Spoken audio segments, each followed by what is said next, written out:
Welcome to the lunchtime rush at the local diner. I get that short stack. Thank you. Today's special, small town drama.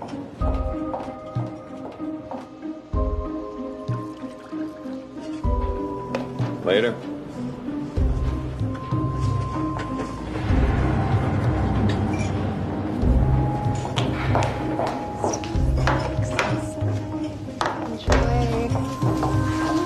Hey, can you take the kids on Friday? Absolutely. I just wanted to make sure you didn't have a date that night. My love life is messy. But you can't help who you fall for.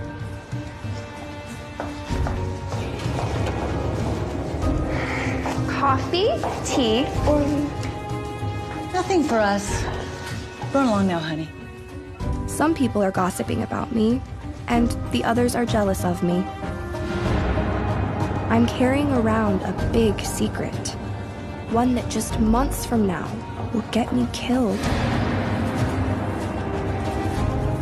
My name is Cindy Thompson, and someone here wants to see me dead. There's a lot of blood.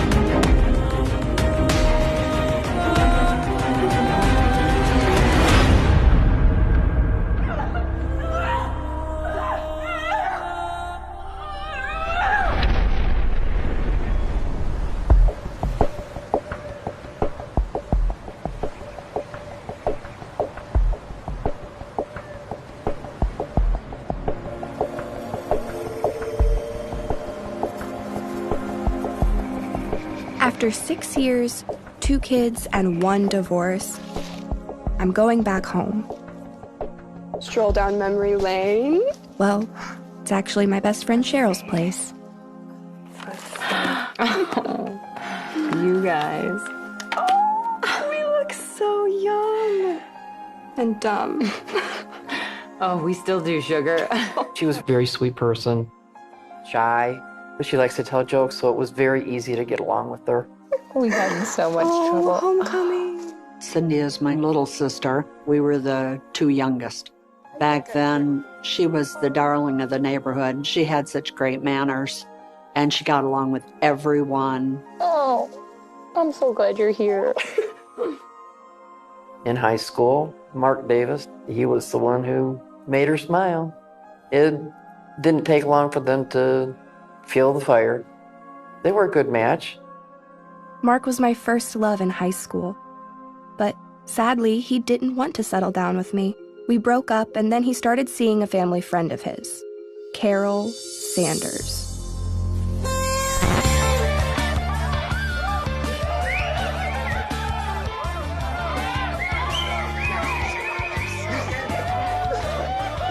Get a top off. Hey, Cindy. I don't know if you met Kenny. No, I don't think so. He's Debbie's older brother. Hi, nice to meet you, Cindy.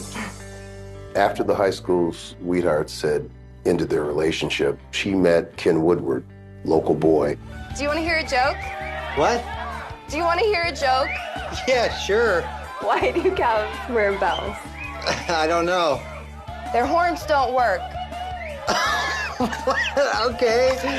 Happy New Year. Happy New Year. Some other friends introduced them, trying to get Cindy's mind off of Mark, and they started dating. 4, 3, 2, 1.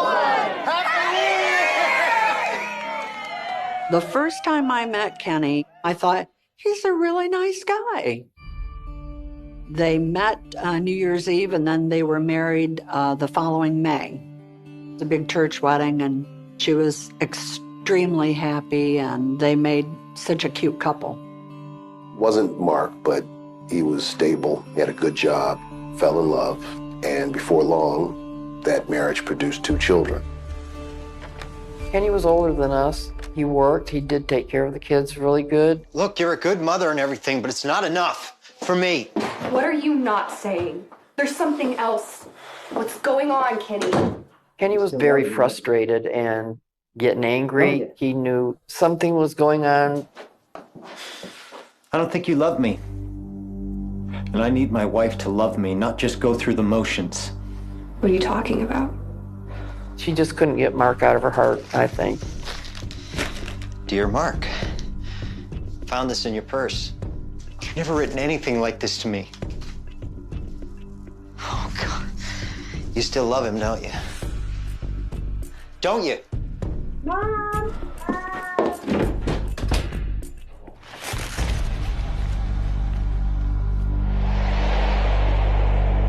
Kenny's jealousy ultimately drove me away.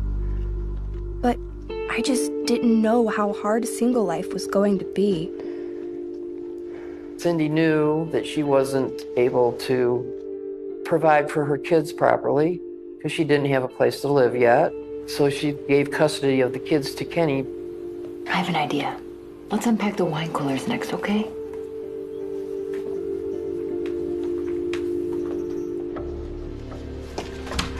Hi, I'm Barb. Cheryl mentioned you were moving in, so. Barbara, how are you doing? Oh, here you go. Thank you. Yeah, come on in. I just wanted to welcome you back to Lake Orion. Thank you. To old friends and new. Hey, Barb, you, ever hear the one about the priest and the rabbi? Cindy really liked Barb. She was a good friend of hers. Cindy would help her out babysitting, and Barb would help her out when Cindy was in a pinch.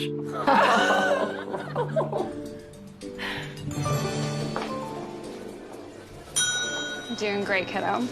First day always sucks. It only sucks if you let it. You're a lifesaver, Barb. This is the first step to getting my kids back. My sister, she was getting herself together. Kenny was letting her have the kids for the weekend, and life was beginning to look good and stable.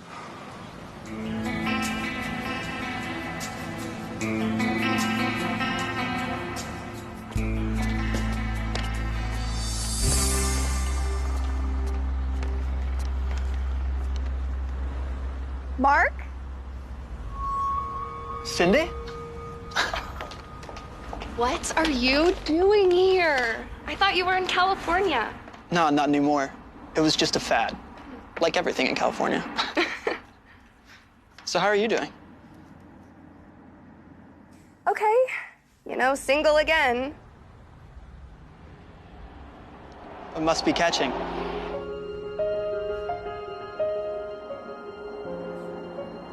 A full-blown plague. But it's amazing to see you. Look, I get off in 20 minutes. You want to grab a drink and catch up? That'd be great. Cindy told me I was at the grocery store, and I came around the corner, and there he was. And we went out for coffee, and we sat and caught up, and it was like old times. Ugh. Chatting with Mark, all I remember is a feeling. It's like the sweetest class reunion ever. You remember homecoming? We got back so late your mom nearly ripped me a new one. Grounded me for a month, remember? Yeah, that sucked. Yeah. I'm like, what happened about his ex-girlfriend? She said, oh, well, he told me that he broke it off with her. So, how's Kenny?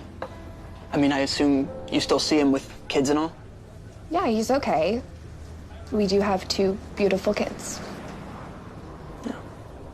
I'm sorry it wasn't happily ever after. Still young. And hot. That didn't come out right. Sound good to me? It was kind of scary. A little bit. Yeah. Mark's mother, Nancy, was an odd character.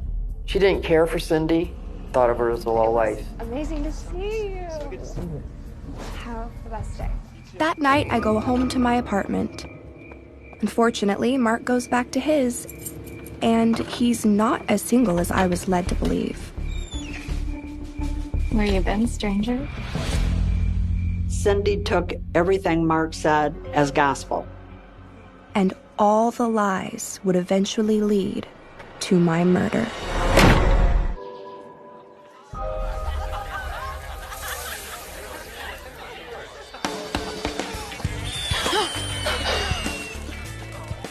seems like nothing has changed since high school. How come you win every time? Just lucky. I haven't seen Mark Davis in 6 years, and now I'm back in love with him. Cindy didn't realize that he and Carol were still together. Hey, Barb. Hi, everyone. This is Hank. Bill, I've been telling you so much about. Hi, Hank. This is the gang. Hey. Okay, half an hour till the fireworks.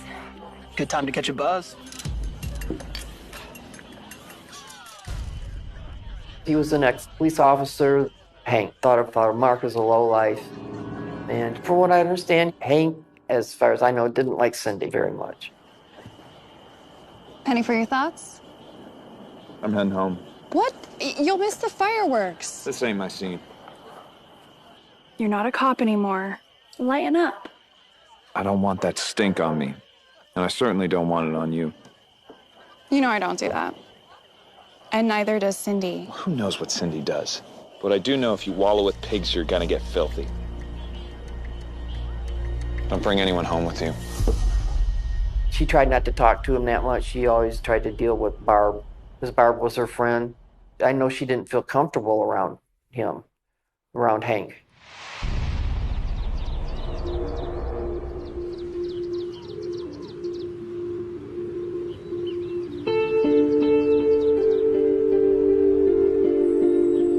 When I'm not seeing Mark or working, I try and spend every waking moment with my kids. Are you ready for a picnic? Oh, I missed you so much. Thanks for bringing them all the way out here. Yep, no problem. She got them, both Kenny and Cayenne, whenever she could. She was always making little frilly dresses for Cayenne. She loved her children very much. All right, Mommy and I need to have a little talk, so why don't you go ahead and dig into the peanut butter and jellies, okay? I hear you're dating Mark again? Kenny was getting pretty fired up. He didn't want Cindy dating and seeing Mark. Even if I was, so what? It's nothing serious. Nothing serious? Well, that's not what I heard through the grapevine. Do you see a ring on this finger? Your choice, Kenny.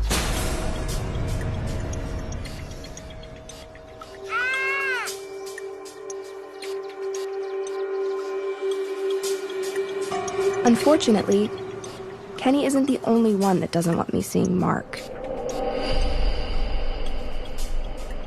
Mark's ex, Carol, or as we call her, Sassy, is about to make a surprise appearance. Who invited her, huh? Oh, my God. Carol didn't fit into any cliques. She was different from the rest of us. I guess this is the place. Is Mark here? He's somewhere dressed as a high school dropout. He came alone, I suppose? Good question to ask him. But join in. But no biting the guests. When she'd pull in, somebody would see her and go, "Sassy's here." Mark gave her that nickname. And it kind of fit her attitude. She just had that air about her that she was better than anybody else that was around there. But it was shut that party right down. Everybody standing around kicking the dirt until she left, and then the party would pick back up.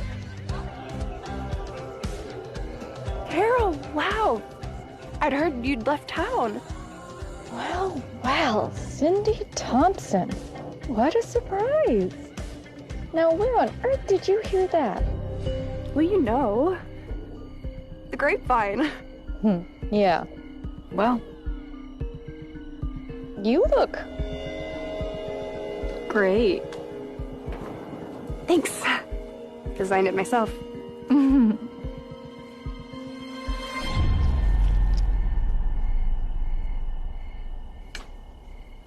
Try the brains, honey. Any little bit and all that.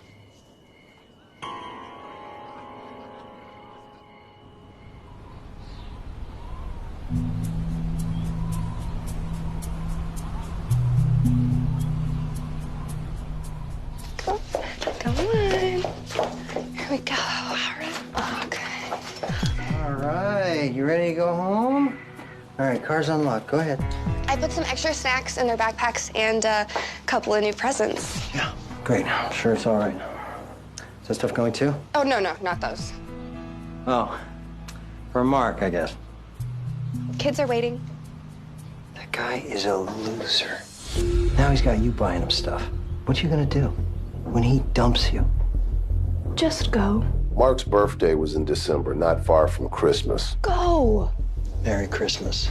And to show an expression of affection, Cindy decided to buy him a gift that included a t-shirt and a watch. A few days later, out of the blue, someone came into Cindy's house and left. A little surprise.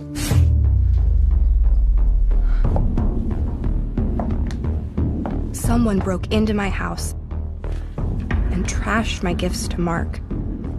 I have no idea who did it. Unfortunately, Oh my God. I'll find out soon enough.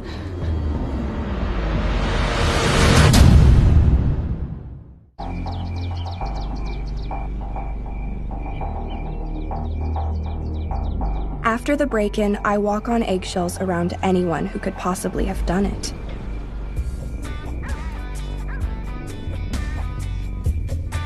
And I'm leaning on my friends more than ever. My gosh, that Sting has some pecs. When her best friend, Cheryl, moved into a new place, Cindy became even better friends with Barbara, always talking about children and other things that they had in common. Hank still thinks he's a cop. Problem is, Hank was feeling a little left out. They'd sit and have girl chats, and it would take time away from his time with Barb, and Cindy, in his eyes, was the big problem. The kids are hungry, but you wouldn't know that because you're always over here. Okay, I'm coming. Heaven forbid you feed them. See you, sugar. Low life.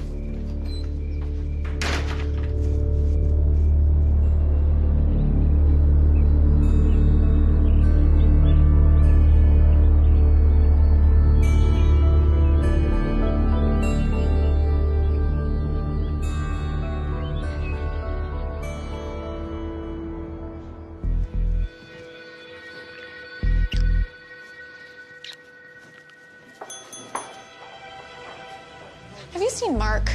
He said he's coming in for just a second. I've been in the car 10 minutes. Yeah, I haven't seen him.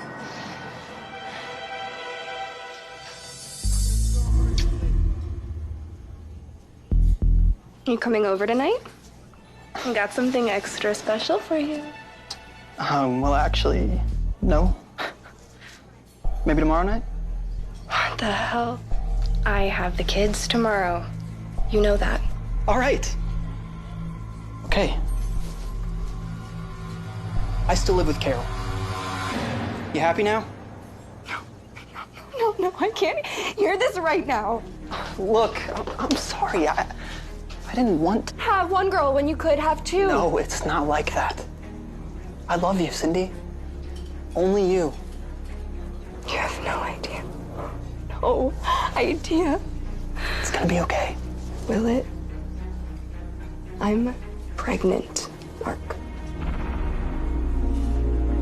No joke. I'm gonna be a dad. Imagine how difficult it must have been for Cindy, who now knew she was the other woman. She knew Carol was still very much in the scene. As a matter of fact, most of the time, he lived with her. In Cindy's heart, she knew that one way or another, Mark would be in her life because this was his first child. If it had only been Mark and me, everything would be fine. But it's never really like that, is it? It was a very nice night. It was October.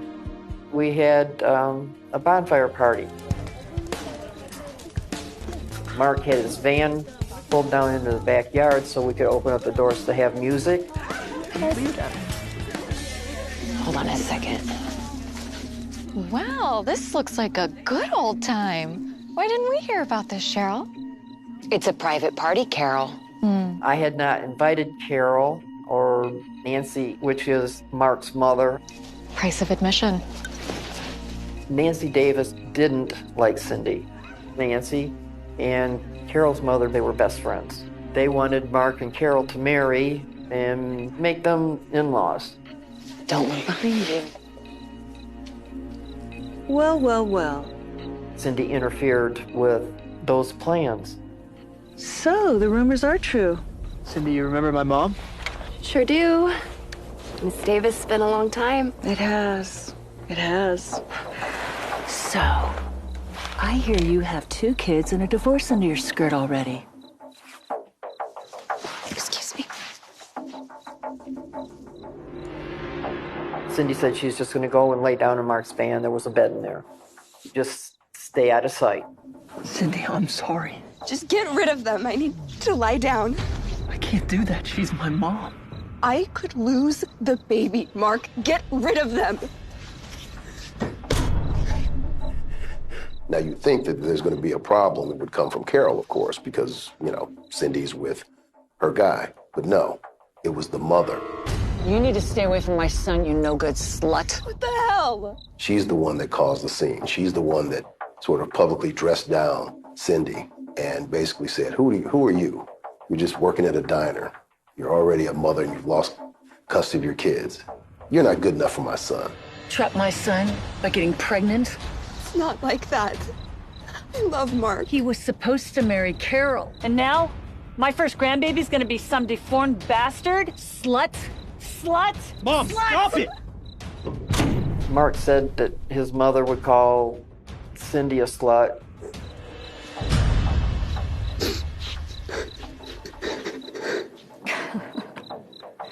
We'd all be better off if that Cindy was dead.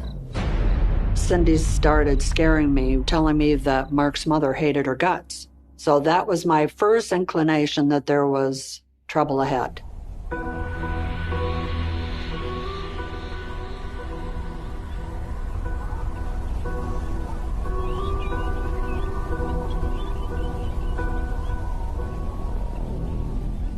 Barb Siegel said to Cindy, you know what? I have a house for rent in Pontiac, and if you would like to live in that house, we can make it happen. Yeah, I think so. Oh. Cindy was thrilled and moved her stuff in, and Mark started moving his things in. His clothes were there. And I started thinking, well, maybe Mark was a stand-up guy after all. You want this up against the wall? Right here, actually, and then the TV in the corner. Carrying my first 2 babies was so hard, but this time it's really easy. Wow, I love hearing that. Good omens. It's like my body knows what to do or something. It's a love child, honey. It's meant to be. They worked out an arrangement where in exchange for babysitting Barbara's children, Cindy was allowed to live rent-free in a property that Hank owned. And that bond between the 2 women was strong, so much so that he felt perhaps a little neglected. Besides, in addition to the lack of time with his wife, there was a lack of money. No rent was being exchanged.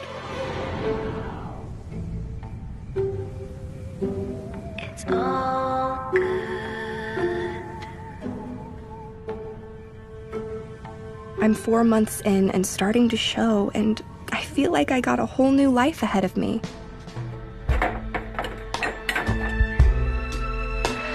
It's all good.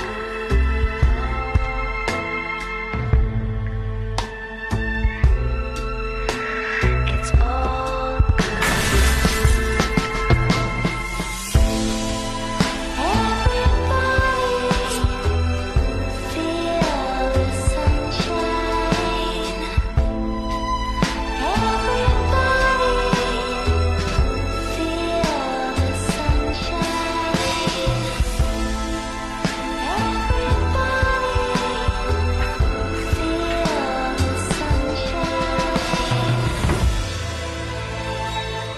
I go to bed that night happier than I've ever been. I had no idea my life was going to be cut short in the most gruesome way imaginable.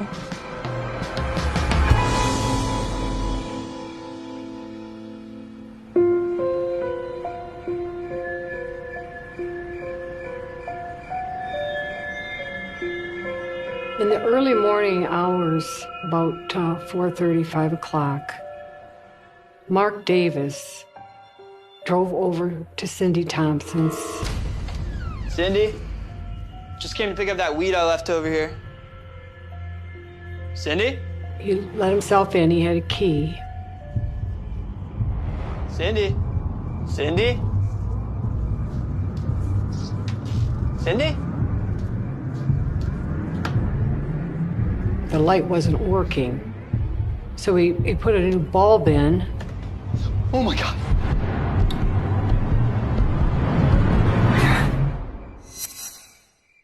And when my boyfriend Mark comes home and finds me.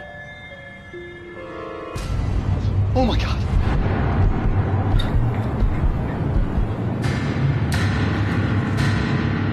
Was covered in blood, touched her wrist, and then he immediately ran out. Mark, not realizing the extent of her injuries, drives over to Cheryl's place. Mark, what's going on? Something happened to Cindy. There's a lot of blood everywhere. Oh my God. Did she lose the baby? No, just call the police. Please, just call the police. The first thing that popped into my mind was that she had miscarried, because she did have problems carrying her babies. Mark just kind of clammed up on that, and I said, okay, I'll go call him. You know, and I just ran out of there. You know, And about what time was that? 4:30 maybe? I was still a bit buzzed. As the paramedics got there, they told him where she was at, and they went upstairs. Hey, what about the baby? They came right back down, and that's when I knew she was dead.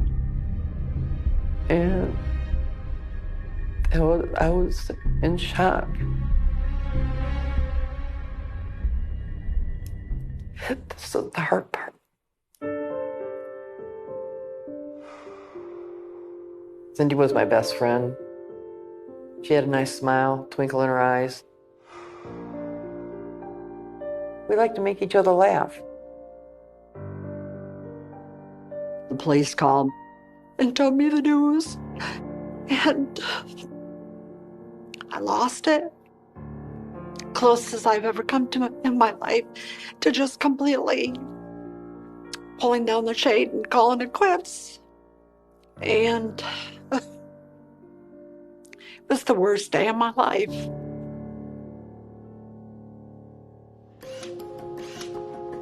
This was a horrific crime scene. Give me a close-up of the bruise on her cheek. Just a horrible, vicious attack.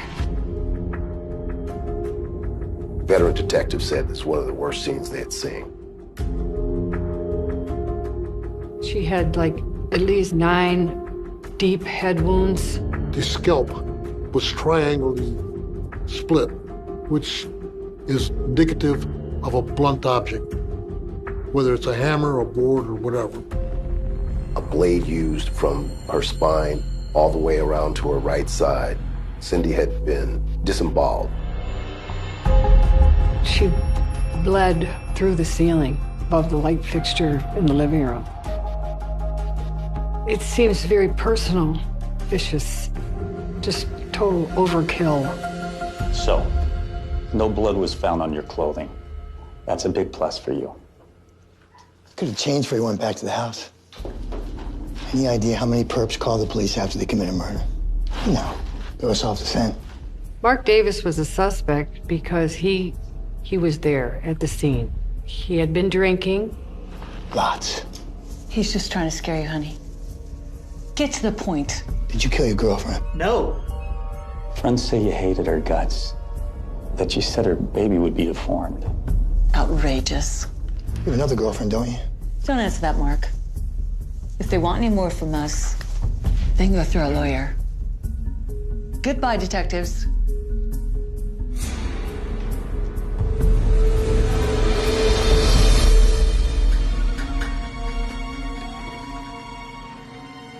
As police continue to interview suspects, they sit down with my rival for Mark's affection, Carol.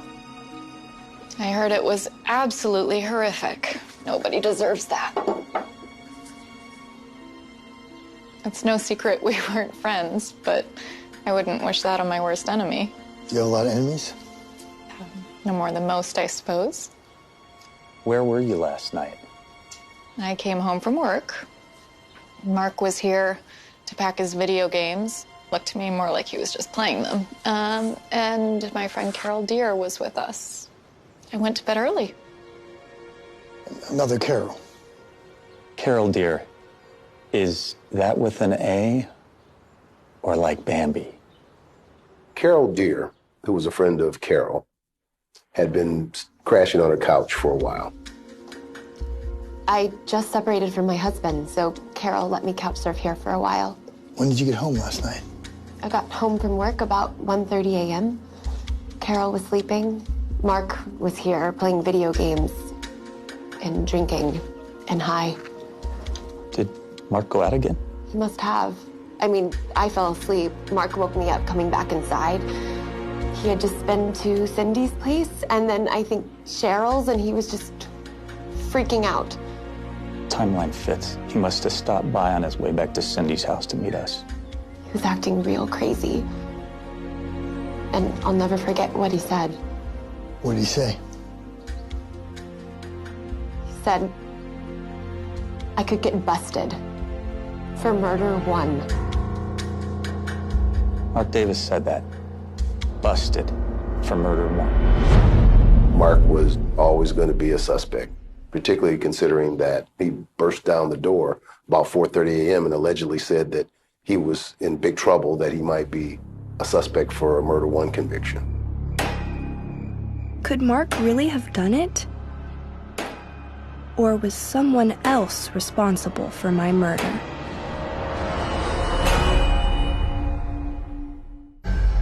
Less than a week after my body was found eviscerated, suspicion once again falls on the love of my life, Mark.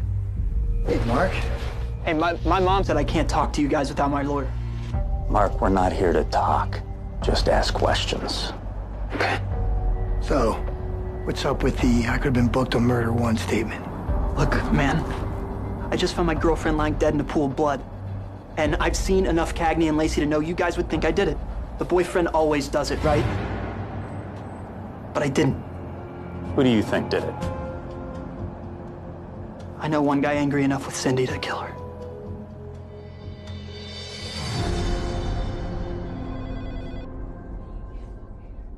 You gotta believe me. I still loved her. Did you ever get physical with her? No. She drunk and disorderly. When the police brought in the ex-husband for questioning... That was 10 years ago. I would have never hurt Cindy. Never. It was uncovered that years before, back in 1974, that he had had charges because of a domestic situation, long before he had met Cindy. You got a key to Cindy's place? No, but I know who does. Her friend Barbara and her crazy ex-cop boyfriend.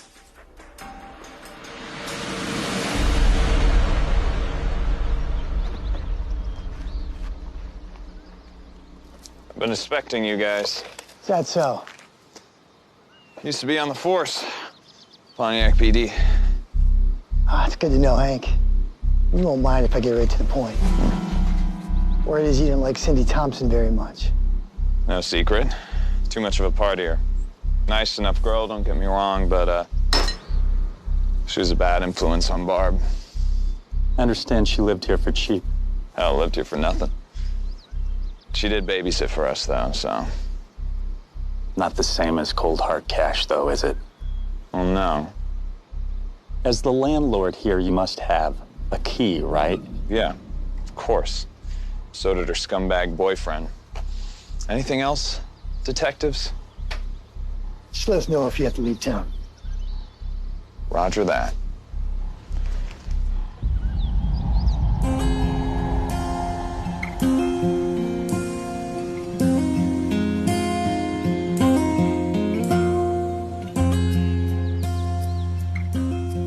We had to have a closed coffin because she was stabbed so many times.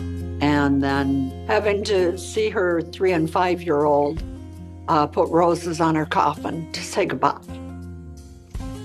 And to tell us that their mommy was going to heaven. With no fingerprints or conclusive physical evidence, the investigation tapers off quickly after my funeral. My case grows cold for nearly 8 years. Finally, my sisters get the police to take a fresh look at the evidence. When I was assigned to this case, the first thing we did is study it. We had everything, all the files, we pulled all the evidence, located everyone possible that was alive. And that includes, of course, the love of my life, Mark Davis. Investigators re-interrogate him about the night in question. So now you're talking 11:05 or something like that. You're in the house. Yeah, that. Who was there? I think the other Carol and Carol. Sanders was in bed. Now, did you see Sanders in bed? Or did you assume that she was in bed? I just, assumed. Because the door was closed. It never even occurred to me that she wasn't, you know? Mr. Davis, there's no way that you'd ever told Carol Marie Sanders where Cindy lived. Nope. That sounds pretty foolish. You're sure about that? Do you know if Nancy Davis knew, your mom knew where Cindy lived? Possibly. It's possible, but you don't know that. No, I don't know for sure. Mark seemed to be very truthful. He also agreed to take a polygraph, which he passed. The cold case is hitting a dead end. Walters, you have a second? When the detective's sharp eye spots the smoking gun. This is a really strange bruise. It almost looks like a bite mark. We were looking at the pictures of Cindy Louise Thompson, homicide, the body. Could be a bite mark. I know a guy that can help us with this. A dental detective. He went there. I eventually contacted a doctor, had him look at the pictures because he's a forensic type of guy for dentistry. He looked at it and he said, that's a bite mark. And he wanted me to get a bite mark impression of everybody that was involved in this case. They took dental impressions from all the leading suspects to see if these marks on Cindy's cheek matched 3.5 million to 1 chance. But it turned out the only person that had a dental profile that matched the bruise was Carol.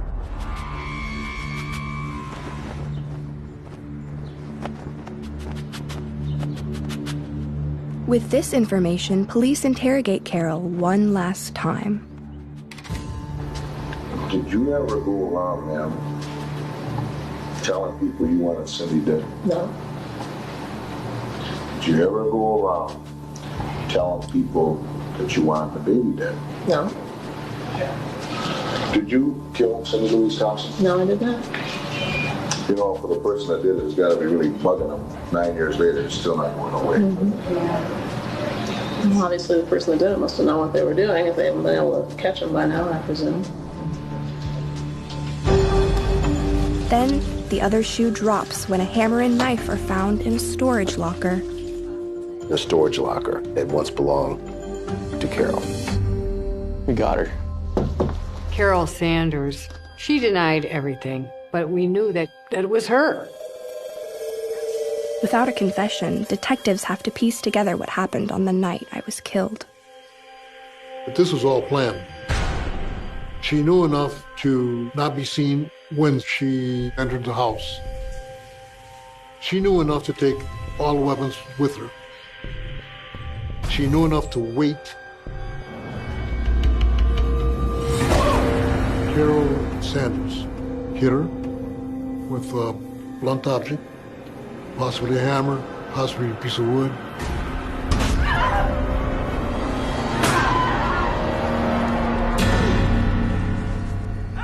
And then stabbed her, cut the baby out of her, and then she bit her.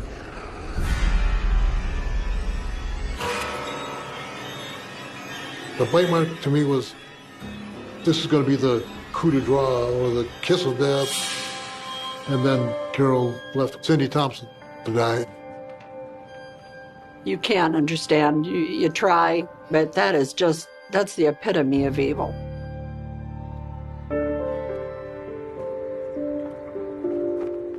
Carol Sanders was convicted of first-degree murder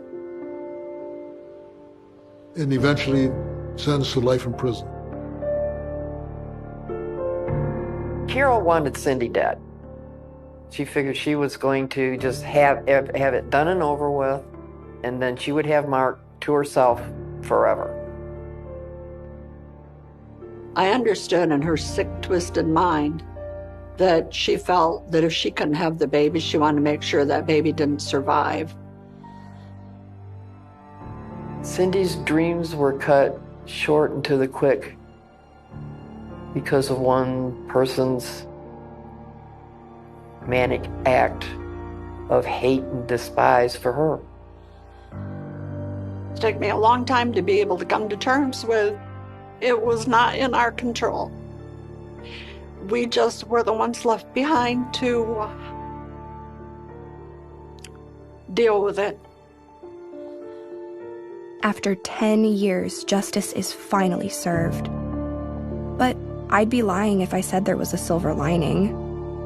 It was really nothing but clouds of betrayal.